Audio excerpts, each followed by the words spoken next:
Halo semuanya, ketemu lagi di channel YouTube aku, Kamilia Satrio. Nah, hari ini aku senang banget karena bisa buat konten lagi, dan pastinya konten kali ini sangat bermanfaat buat teman-teman dan juga sebagai sumber informasi tambahan buat teman-teman yang mau menjadi ahli gizi di rumah sakit. Di konten kali ini aku nggak sendirian karena aku sebelumnya sudah mewawancara teman aku yang dulunya bekerja di rumah sakit, yang mungkin akan membantu kalian terkait gambaran pekerjaan di sana dan apa aja sih persiapan yang dibutuhkan kalau misalnya kalian ingin berkarir sebagai ahli gizi di rumah sakit. Dengan menonton video ini, kalian bisa tahu apa aja sih jobdesk ahli gizi di rumah sakit, terus persiapannya apa aja, seru gak sih kerja di rumah sakit, dan tips menjadi ahli gizi di rumah sakit. Kita langsung mulai aja ya. Hai Kak Elsa, boleh perkenalkan diri dulu dan cerita nih tentang background pengalaman bekerja kakak di rumah sakit. Halo semuanya, perkenalkan nama saya Elsa. Jadi saya mau sedikit sharing tentang pengalaman kerja saya sebagai ahli gizi di salah satu rumah sakit swasta di Kota Bogor. Saya bekerja sebagai ahli gizi di rumah sakit sudah berlangsung selama kurang lebih 2 tahun. Dan sebagai ahli gizi di rumah sakit itu memiliki beberapa tugas pokok. Yang pertama, pastinya ahli gizi bertugas untuk memberikan pelayanan atau asuhan gizi baik untuk pasien rawat inap maupun pasien rawat jalan. Yang kedua, tugasnya itu harus memonitor dan bertanggung jawab terhadap proses penyelenggaraan makanan untuk pasien. Dan yang terakhir, biasanya pada momen tertentu, ahli gizi juga dituntut untuk dapat melakukan proses penelitian dan pengembangan yang bertujuan untuk meningkatkan kualitas pelayanan gizi di rumah sakit. Bagaimana proses rekrutmen ahli gizi di rumah sakit? Apa sih dokumen yang harus dimiliki kalau mau bekerja di rumah sakit? Proses rekrutmen untuk menjadi ahli gizi di rumah sakit itu bisa dibilang melalui berbagai macam tahapan. Dan mungkin setiap rumah sakit juga memiliki proses rekrutmen yang berbeda-beda. Tetapi yang saya dapatkan pada saat proses rekrutmen waktu itu bisa dibilang melalui 3 tahapan utama. Yang pertama yaitu tahapan seleksi administrasi. Ini biasa sih, jadi kita submit berbagai macam dokumen untuk menjadi ahli gizi. Bisa terdiri atas surat lamaran, ijazah, transkrip nilai, kemudian STR atau surat tanda registrasi, di mana surat ini yang menyatakan bahwa kita ini memang sudah terregistrasi sebagai nutritionist. Kemudian setelah proses administrasi tersebut lolos, baru saya masuk ke tahapan kedua, yaitu psikotes dan juga tes mengenai pengetahuan umum di rumah sakit. Nah, pada saat ini kita dites seperti biasa sih untuk mengetahui karakteristik kepribadian kita seperti apa, kemudian juga untuk mengetes seberapa jauh kita tahu tentang pengetahuan umum tentang rumah sakit dan lain sebagainya. Dan kemudian kalau tes ini lolos, baru masuk ke tahapan ketiga, yaitu wawancara dan studi kasus. Dan menurut saya di tahapan ketiga ini yang paling menentukan apakah kita ini capable atau tidak untuk bekerja sebagai ahli gizi di rumah sakit. Karena pada saat tahapan ini saya diberikan berbagai macam studi kasus yang berisi berbagai macam pasien dengan karakteristik penyakit tertentu, dan kita diminta untuk membuat NCP-nya atau Nutrition Care Process untuk pasien-pasien tersebut.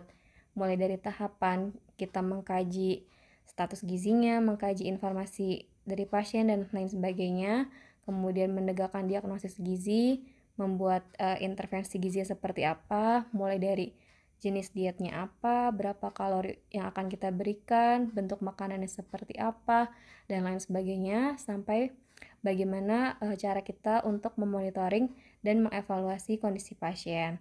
Jadi menurut saya tahapan pada saat kita diuji mengenai studi kasus dan wawancara ini yang paling menentukan apakah kita layak atau tidak untuk bekerja sebagai ahli gizi di rumah sakit.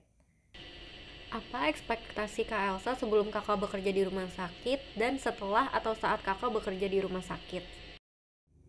Ekspektasi saya sebelum bekerja di rumah sakit, saya berharap bisa menerapkan ilmu atau kompetensi yang saya tekuni di bidang gizi ini dapat membantu orang lain. Dan memang setelah bekerja di rumah sakit, akhirnya ekspektasi tersebut dapat terpenuhi. Karena dengan menjadi seorang ahli gizi di rumah sakit, kita juga bisa turut berperan untuk membantu memberikan perawatan atau pelayanan gizi kepada pasien yang sesuai dengan kondisi penyakitnya hingga akhirnya pasien itu bisa pulih, dan pada saat di rumah nanti pasien juga bisa lebih menerapkan pola diet atau terapi diet yang sesuai dengan kondisi penyakitnya. Nah, kalau soft skill, apa sih yang paling dibutuhkan kalau misalnya ingin menjadi ahli gizi di rumah sakit? Soft skill yang menurut saya pribadi paling dibutuhkan untuk menjadi ahli gizi di rumah sakit itu ada 3. Yang pertama adalah kemampuan berpikir kritis atau critical thinking.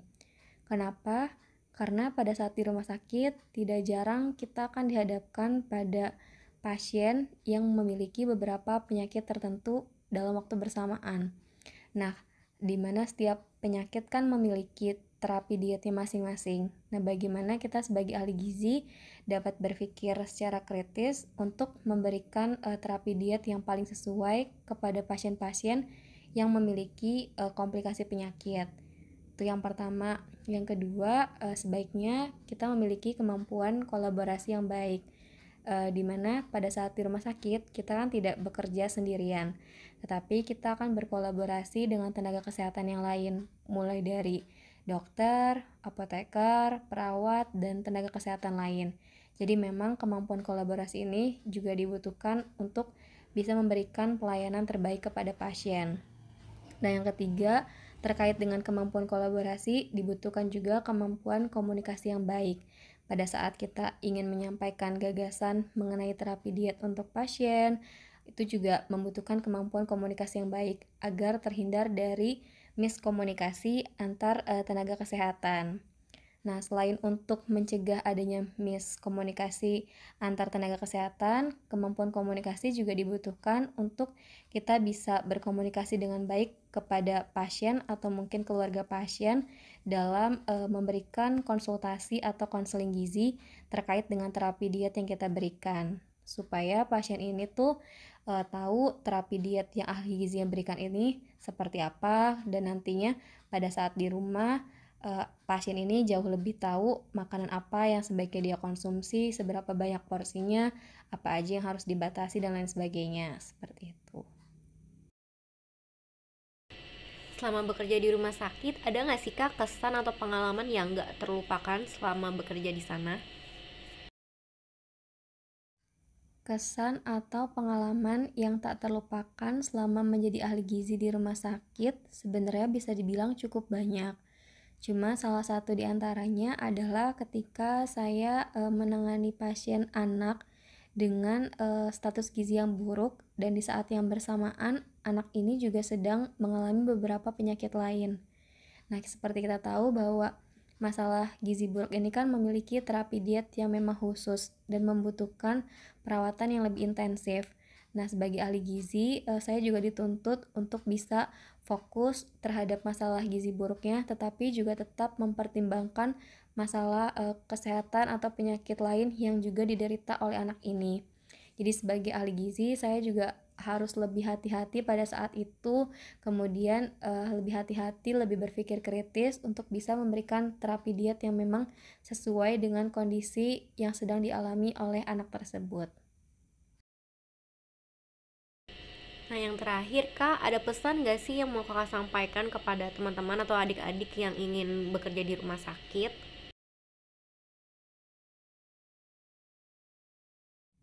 Pesan untuk adik-adik yang mungkin tertarik bisa bekerja di rumah sakit sebagai ahli gizi, sebaiknya semakin mengasah baik dari segi hard skill-nya maupun soft skill-nya. Terkait dengan hard skill, menurut saya pribadi ada 2 mata kuliah penting yang perlu dikuasai jika ingin bekerja sebagai ahli gizi di rumah sakit. Yang pertama terkait dengan mata kuliah dietetik. Kenapa? Ya karena nanti pada saat di lapangannya kita akan dihadapkan pada berbagai macam kasus pasien dengan berbagai macam penyakit. Nah, dengan menguasai dietetik tadi, kita menjadi lebih tahu, menjadi lebih paham penyakit tertentu, dietnya seperti apa, detailnya seperti apa. Jadi nanti kita tidak bingung untuk memberikan terapi diet yang memang sesuai dengan kondisi penyakit pasien. Nah, kemudian mata kuliah lain yang menurut saya juga penting adalah manajemen sistem penyelenggaraan makanan. Karena pada saat di rumah sakit kita kan tidak hanya berhubungan dengan pasien, tapi kita juga bertanggung jawab terhadap proses penyelenggaraan makanannya. Mulai dari proses perencanaan bahan makanannya sampai makanan itu bisa diterima dengan baik oleh pasien, itu jadi tanggung jawab seorang ahli gizi juga. Jadi memang dua mata kuliah tadi menurut saya penting untuk benar-benar dikuasai, dietetik dan manajemen sistem penyelenggaraan makanan. Untuk soft skill-nya seperti yang sudah disebutkan sebelumnya, sebaiknya lebih ditingkatkan kembali kemampuan berpikir kritisnya, kemampuan berkolaborasi, dan kemampuan komunikasinya juga harus lebih ditingkatkan lagi. Menurut saya itu pesan-pesan yang bisa saya sampaikan. Semangat terus. Pokoknya jika memang berminat untuk bekerja sebagai ahli gizi di rumah sakit, yang penting hard skill dan soft skill tadi bisa dikuasai dengan baik. Semangat. Nah, itu dia wawancara singkat aku sama Kak Elsa. Semoga informasi yang diberikan sama Kak Elsa bisa bermanfaat. Kurang lebihnya mohon maaf kalau misalnya banyak kekurangan dari video ini. Kalau menurut kalian videonya bagus dan memberikan banyak insight buat kalian, boleh like, boleh share, terus boleh subscribe juga channel aku, dan jangan lupa follow Instagram aku Camelia Satrio, dan boleh juga follow Instagram Kak Elsa, Elsa Septiani, dan zona.gizi. Thank you buat yang udah nonton. Bye bye, sampai ketemu di video selanjutnya.